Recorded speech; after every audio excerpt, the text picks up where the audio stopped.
आज हम शुरू करेंगे नाइट्रेशन टॉपिक से। आइए स्टार्ट करते हैं। तो बच्चों नाइट्रेशन के अंदर आपको ध्यान रखना है कि अल्केन्स के अंदर नाइट्रेशन का मतलब है कि आप नाइट्रो ग्रुप को अल्केन के अंदर इंट्रोड्यूस करोगे। किस ग्रुप को? नाइट्रो ग्रुप को, मतलब NO2 ग्रुप को। अल्केन्स के अंदर NO2 ग्रुप आएगा, वो हाइड्रोजन को सब्स्टिट्यूट करेगा, बस यही है हमारा नाइट्रेशन। खास बात जो यहां पर ध्यान रखनी है कि कार्बन हाइड्रोजन का बॉन्ड तो टूटेगा ही, मतलब हाइड्रोजन हटकर नाइट्रो ग्रुप आएगा ही, साथ ही साथ नाइट्रेशन के अंदर कार्बन कार्बन बॉन्ड भी ब्रेक होगा। Keep in mind, in this reaction cleavage occurs at all CC bonds also. तो कार्बन कार्बन का बॉन्ड ब्रेक करके भी हमें NO2 इंट्रोड्यूस करना है। आइए मैं आपको इस रिएक्शन से समझा देता हूं। देखें बच्चों, ये 4 कार्बन है, आपको HNO3 डालना है ताकि इसमें से NO2 ग्रुप निकलकर उसमें चला जाए। ये तो नॉर्मल सी चीज है कि अगर यहां से NO2 निकल गया तो यहां OH बचेगा। क्या बचेगा? OH। और OH यहां पर वेट करेगा, H सब्स्टिट्यूट होकर यहां आएगा, HOH H2O, वो तो बात की बातें हैं। आइए मेन बात करते हैं। तो NO2 ग्रुप बच्चों इस वाले हाइड्रोजन को सब्स्टिट्यूट कर सकता है, ये प्राइमरी वाला जो हाइड्रोजन है। ध्यान से देखिए, CH3 CH2 CH2 CH2 NO2, right. और क्या बना सकता है? प्लस। ये NO2 ग्रुप इसमें से निकलकर इस सेकेंडरी वाले हाइड्रोजन को भी सब्स्टिट्यूट कर सकता है। क्या होगा? CH3 CH2 CH NO2 CH3, right. अब NO2 इस थर्ड कार्बन के पास जाएगा तो बच्चों रिपीट हो जाएगा, यही वाला प्रोडक्ट बनेगा। फोर्थ वाले के पास जाएगा तो यही वाला प्रोडक्ट बनेगा। तो ये तो वो सब्स्टिट्यूशन है जो हमने हैलोजिनेशन में भी देखा था, है ना। आइए नाइट्रेशन में नया क्या है वो भी आपको बता दें।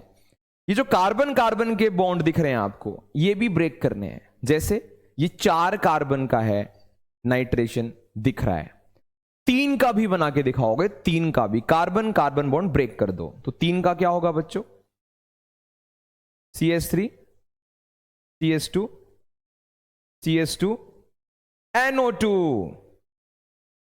ऐसे ही 2 कार्बन का भी दिखाएंगे, दिखाएं, CH3 CH2 NO2। ऐसे ही 1 कार्बन का भी दिखाएंगे, CH3 NO2। यानी अगर आपके पास 5 कार्बन की चेन हुई, 5 कार्बन की, तो आप 5 कार्बन का नाइट्रेशन वाला प्रोडक्ट दिखाएंगे, 4 का दिखाएंगे, 3 का दिखाएंगे, 2 का दिखाएंगे और 1 का दिखाएंगे। साथ ही साथ हर पॉसिबल हाइड्रोजन को भी सब्स्टिट्यूट करेंगे जैसा हैलोजिनेशन में होता है। मतलब जैसा हैलोजिनेशन में होता है उतना तो करना ही है। साथ ही साथ आपको हर कार्बन बॉन्ड ब्रेक करके भी नाइट्रेशन दिखाना है। आई होप आपको क्लियर हो गया होगा नाइट्रेशन कैसे करते हैं। एक बार इसका स्क्रीनशॉट ले लीजिए। चलिए बच्चों, तो आगे जाने से पहले आपको फिर से मैं बता देता हूं, कार्बन हाइड्रोजन का बॉन्ड तो ब्रेक करना ही करना है, कार्बन कार्बन बॉन्ड भी ब्रेक करना है। क्लियर है ना। जैसे 4 कार्बन का था तो आपने 4 का प्रोडक्ट दिखाया हुआ है ना, 3 का भी दिखाया हुआ है, 2 का भी दिखाया हुआ है, 1 का भी दिखाया हुआ है। और जैसा हैलोजिनेशन में करते थे वैसा तो करना ही है ना। चलो आओ आगे बढ़ते हैं बच्चों। आगे है सल्फोनेशन। तो सल्फोनेशन के अंदर सल्फोनिक ग्रुप आएगा, हाइड्रोजन को सब्स्टिट्यूट कर देगा। नाइट्रेशन में नाइट्रो ग्रुप आता है, हाइड्रोजन को हटा देता है। सल्फोनेशन में सल्फोनिक ग्रुप आएगा बच्चों और हाइड्रोजन को हटा देगा। देखो कैसे। सल्फोनिक ग्रुप होता है SO3H। मान लो आपके पास ये अल्केन है, तो आपने सल्फ्यूरिक एसिड डालना है सल्फोनेशन करवाने के लिए। जैसे नाइट्रेशन करवाने के लिए आपको नाइट्रिक एसिड डालना है, सल्फोनेशन करवाने के लिए आपको सल्फ्यूरिक एसिड डालना है। याद हो जाएगा, कोई बड़ी बात नहीं है। इसमें से SO3H पार्ट निकालकर आपको H को हटाना है, मतलब कि R H हट जाएगा बच्चों और वहां आ जाएगा SO3H। SO3H इस तरह से सब्स्टिट्यूशन हमारी हो जाएगी। अगर आपको बाई प्रोडक्ट दिखाना है, बाई प्रोडक्ट वो भी आप दिखा सकते हैं। H2SO4 में से जब SO3H निकल कर जाएगा तो यहां OH बचेगा, H यहां से आएगा, HOH H2 दिखाना चाहे तो आप दिखा सकते हैं, कोई बड़ी बात इसमें है नहीं। लेकिन ध्यान रखना है हाइड्रोजन हटाकर सल्फोनिक ग्रुप आएगा, सल्फोनिक ग्रुप। सही है। चलो एक चीज का ध्यान रखना है, जो अल्केन स्ट्रेट चेन वाले हैं, हेक्सेन से कम वाले, यानी pentane, butane, propane, ethane, methane, उसका सल्फोनेशन नहीं किया जा सकता। इसको आप ध्यान रख लेंगे तो बहुत अच्छी बात है। हेक्सेन से नीचे वाले स्ट्रेट चेन वाले अल्केन्स सल्फोनेटेड नहीं हो सकते, उनका सल्फोनेशन पॉसिबल नहीं है। क्लियर है? क्लियर है? याद रखना बच्चों इसको, हेक्सेन से कम कार्बन वाले अल्केन, स्ट्रेट चेन की बात हो रही है, उनका सल्फोनेशन नहीं किया जा सकता है। ठीक है ना? देखिए, आओ थोड़ा सा और आपके बारे में, आपको इसके बारे में बताते हैं। आइए, तो मान लो आपके पास इस तरह का अल्केन है जिसके अंदर आपको प्राइमरी वाला हाइड्रोजन भी दिख रहा है और टर्सरी वाला भी दिख रहा है, मान लो सेकेंडरी वाला भी हो, तो सल्फोनेशन ना सिलेक्टिव होता है। देखो मैं करके दिखाता हूं तुम्हें। इस H पे कोई फर्क नहीं पड़ेगा, इस H पे भी कोई फर्क नहीं पड़ेगा, इस H को भी सब्स्टिट्यूट नहीं करवा पाओगे, तो यहां पर ये H हट जाएगा और SO3H आ जाएगा। यहां से हम ये सीखे हैं कि टर्सरी हाइड्रोजन को हटाना आसान होता है। सिर्फ इसमें नहीं, सब में। इसमें तो चलो चॉइस ही है कि टर्सरी पर ही हटेगा, लेकिन हर सब्स्टिट्यूशन में जो भी आपने पढ़ा है अभी तक, टर्सरी हाइड्रोजन को हटाना प्राइमरी और सेकेंडरी हाइड्रोजन से आसान होता है। इसलिए मैंने नीचे एक कंक्लूजन बनाया है, ease of replacement of H atoms is question mark. H atoms को अगर हटाना हो तो किस H को हटाना सबसे आसान होता है, तो वो चीज मैं आपको लिख कर दे रहा हूं बच्चों, ध्यान रखना। टर्सरी वाले से हटाना आसान है, फिर सेकेंडरी वाले से, और फिर प्राइमरी वाले से। टर्सरी वाले से हटाना आसान है, फिर सेकेंडरी वाले से, फिर प्राइमरी वाले से। सल्फोनेशन इसका सीधा सीधा प्रमाण है कि जब मैं यहां पर सल्फोनेशन करवाने आया तो वो हर पॉसिबल हाइड्रोजन को हटाने नहीं गया, उसने सिर्फ टर्सरी वाले को हटाया है यहां पर। देखो, और किसी को नहीं बनाया है। यहां से ये बात पता लगती है कि टर्सरी हाइड्रोजन को सल्फोनेट करना आसान होता है, और इस चीज को आप कंक्लूजन बना लीजिए हर सब्स्टिट्यूशन के लिए कि टर्सरी हाइड्रोजन को हटाना सबसे आसान रहेगा, फिर सेकेंडरी को हटाना आसान रहेगा, फिर प्राइमरी को हटाना आसान रहेगा। मैं चाहूंगा आप इसका स्क्रीनशॉट ले लें। क्लियर है? चलो फिर आगे बढ़ते हैं, आ जाओ बच्चों। अब हम आ जाते हैं अपनी सेकंड रिएक्शन पे, जिसका नाम है कंबशन या ऑक्सीडेशन रिएक्शन। कंबशन या फिर ऑक्सीडेशन रिएक्शन। बच्चों, कंबशन का बेसिक मीनिंग आप जानते हैं ना, ऑक्सीजन की प्रेजेंस में किसी चीज को बर्न किया जाएगा, वो कंबशन होता है। क्या होता है? कंबशन होता है। और अल्टीमेटली वो ऑक्सीडेशन भी है, क्योंकि ऑक्सीजन की प्रेजेंस में रिएक्शन हो रही है। तो जो कंबशन है या जो ऑक्सीडेशन है बच्चों, अल्केन्स के अंदर हम जो पढ़ने वाले हैं वो हम 3 कैटेगरीज में इसको पढ़ लेंगे। कंप्लीट कंबशन, पूरा जला दिया। इनकंप्लीट कंबशन और पार्शियल कंबशन, मतलब पूरा नहीं जलाया गया है। एंड तीसरा कंट्रोल्ड और कैटालिटिक कंबशन और ऑक्सीडेशन, मतलब हम अपनी डिजायर्ड प्रोडक्ट की कोशिश के लिए ऑक्सीडेशन को जब कंट्रोल करेंगे, वो कैसे करेंगे वो भी मैं आपको बताऊंगा। वो इस वाली कैटेगरी में, कंट्रोल्ड और कैटालिटिक ऑक्सीडेशन और कंबशन। तो हम 3 लेवल्स में पढ़ने वाले हैं बच्चों, complete combustion, incomplete combustion and controlled combustion. आओ बारी बारी पढ़ते हैं। सबसे पहले पढ़ते हैं कंप्लीट कंबशन। और 10th क्लास में कार्बोनेट्स कंपाउंड एक चैप्टर होता है, इसमें आपने इसको पढ़ा होगा। नहीं पढ़ा होगा तो हम बात कर लेते हैं। आइए, तो सबसे पहले बात करते हैं बच्चों कंप्लीट कंबशन की। कंप्लीट कंबशन मतलब अल्केन्स को आप पूरा जला देंगे, उसका विध्वंस कर देंगे, उसको खारिज कर देंगे, उसको खत्म कर देंगे पूरा। तो ध्यान रखना है, पूरा खत्म करने के लिए आपको ऑक्सीजन की सप्लाई बहुत अच्छी करनी होगी। क्योंकि ऑक्सीजन की प्रेजेंस में ही जलेगा। अगर ऑक्सीजन की आपने एक्सेस सप्लाई की तो अल्केन पूरी तरीके से ध्वस्त हो जाएगा, पूरी तरीके से जल जाएगा और आपको दो प्रोडक्ट बनाकर देगा। क्योंकि अल्केन में कार्बन और हाइड्रोजन होते हैं तो कार्बन अलग से ऑक्सीडाइज हो जाएगा, हाइड्रोजन अलग से ऑक्सीडाइज हो जाएगा। कार्बन अगर ऑक्सीडाइज हो गया तो CO2 और हाइड्रोजन अगर ऑक्सीडाइज हो गया तो वाटर, यही इसके प्रोडक्ट्स होते हैं। अल्केन कंप्लीट कंबशन पर CO2 और H2O देता है। जैसे मान लो ये वाला अल्केन है, इसको मीथेन बोलते हैं, इसका प्रोडक्ट लिखना हो तो CO2 H2O। ऐसे ये वाला अल्केन है, इथेन बोलते हैं, क्या बनेगा CO2 प्लस H2O। कोई भी अल्केन आ जाए आपको CO2 और H2O ही लिखना है अगर कंप्लीट कंबशन है, यानी ऑक्सीजन की एक्सेस सप्लाई है। सही है। और मैं चाहूंगा आप स्पेसिफिकली इसको ध्यान रखें, मीथेन को। जब मीथेन को जलाते हैं, देखिए बच्चे ध्यान रखना है कि कंबशन के अंदर आप चीजों को जलाओगे तो हीट रिलीज होती है। अल्केन्स में क्या होगा, हीट क्या होगा, रिलीज होगा। मीथेन के केस में वो हीट जो है क्लोज टू 900 किलो जूल के आसपास होती है प्रति मोल। 890 वो फिगर है, 890 किलो जूल पर मोल मीथेन को जलाने पर रिलीज होती है। ध्यान रखना मेरी बात, मैं रिपीट कर देता हूं, जब आप कंबशन करेंगे तो हीट रिलीज होती है, ये एक एक्सोथर्मिक प्रोसेस होता है।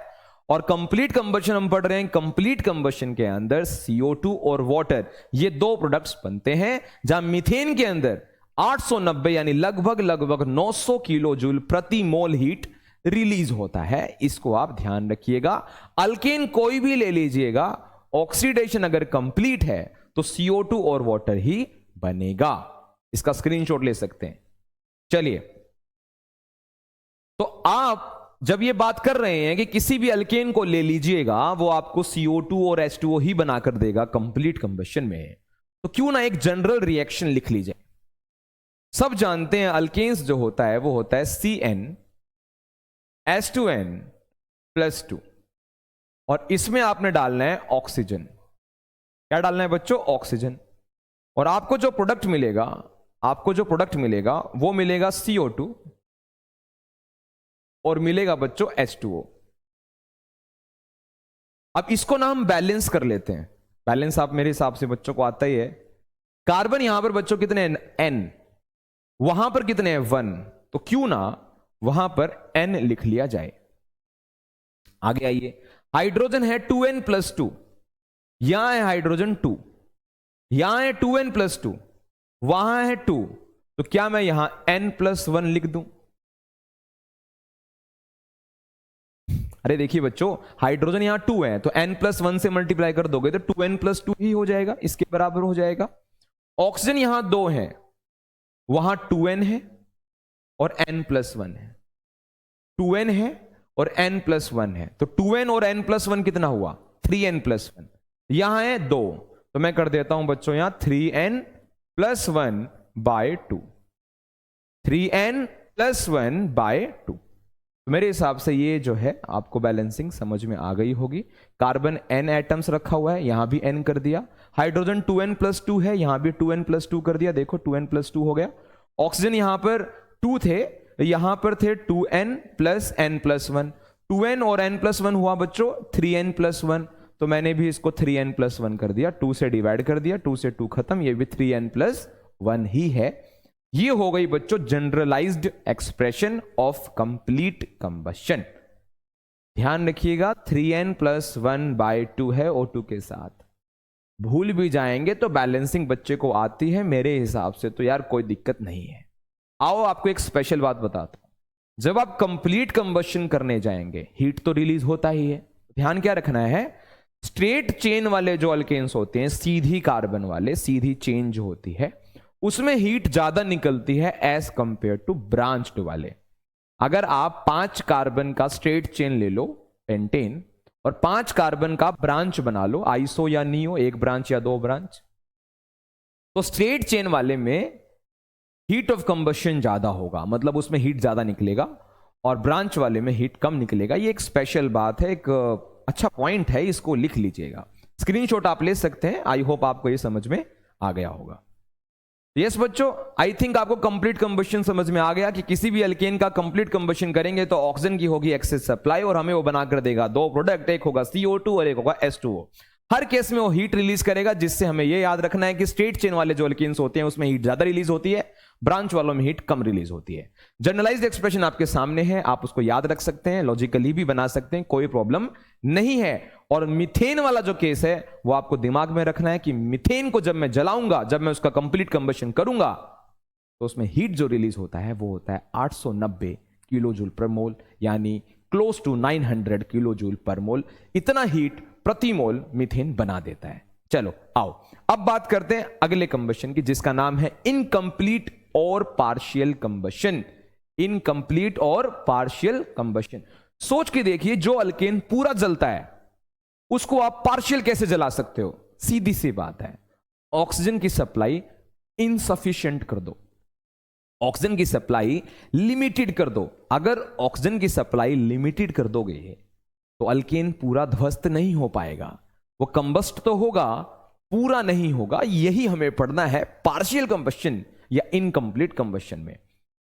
When alkanes are burnt in limited supply of oxygen, then they form carbon monoxide, carbon and H2O। ये जो C लिखा जाता है इसको हम कार्बन ब्लैक भी बोल देते हैं। Carbon monoxide, carbon black and water, ये तीन चीजें बनती हैं जब आप पार्शियल या इनकंप्लीट कंबशन करने की कोशिश करते हैं, और कोशिश होती है लिमिटेड सप्लाई ऑक्सीजन की। रख लीजिए, तो मान लो ये अल्केन है और अगर आप इसका लिमिटेड सप्लाई रखते हैं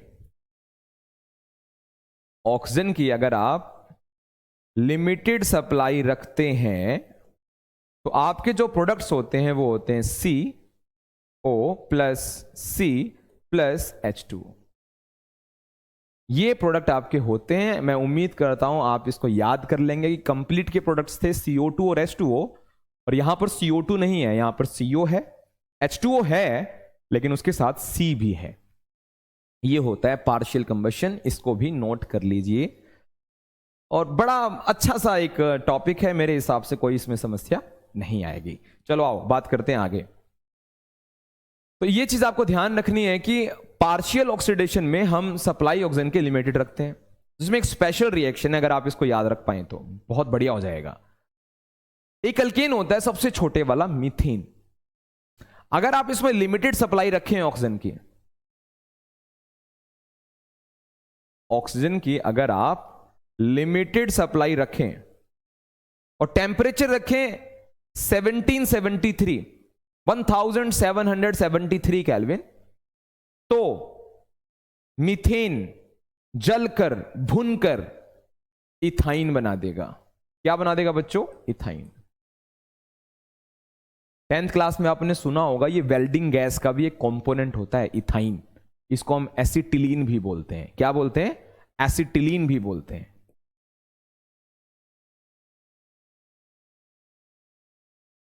तो ये एसिटिलीन नाम से भी फेमस है, इथाइन नाम से भी फेमस है। This is one of the components of the welding gas, right. तो साथ में आपको CO2 मिलेगा और हाइड्रोजन मिलेगा।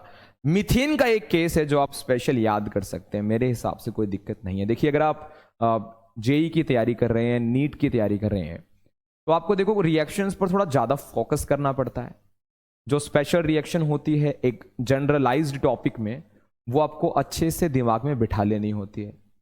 रिएक्शंस को आप बार बार पढ़ेंगे तो मैं आपको कहता हूं रिएक्शन आप भूलने वाले नहीं हैं।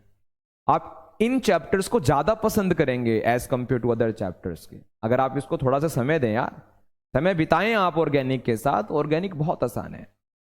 तो मैं उम्मीद करता हूं आपको पार्शियल ऑक्सीडेशन भी समझ में आ गया है, और आप ये वाला केस जो है, मीथेन वाला केस जो है, वो आप याद कर सकते हैं पार्शियल ऑक्सीडेशन के अंदर।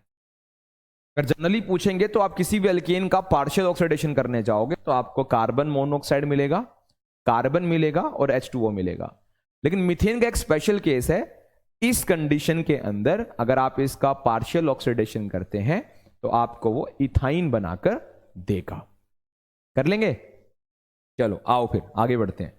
अब आ जाते हैं हम तीसरी वाली ऑक्सीडेशन के अंदर, जिसका नाम है कंट्रोल्ड और कैटालिटिक ऑक्सीडेशन या कंबशन। मैं चाहता हूं मेरा डिजायर्ड प्रोडक्ट बने, तो मैं कुछ कैटालिस्ट का इस्तेमाल करके शायद मैं अपनी मंशा पूरी कर सकता हूं, मैं अपना डिजायर पूरा कर सकता हूं, या कोई भी केमिस्ट अपना डिजायर पूरा कर सकता है कुछ पर्टिकुलर कैटालिस्ट को यूज करके अल्केन का ऑक्सीडेशन करते वक्त। जैसे मान लीजिए कोई अल्केन है, मैंने उसके अंदर मोलिबेडनम का ऑक्साइड डाल दिया। देखो बच्चों क्या है कि कैटालिस्ट आपको याद करना पड़ेगा, कैटालिस्ट आप याद करेंगे, प्रोडक्ट्स भी आपको याद करने हैं, है ना, इसमें कोई लॉजिक तो है नहीं है।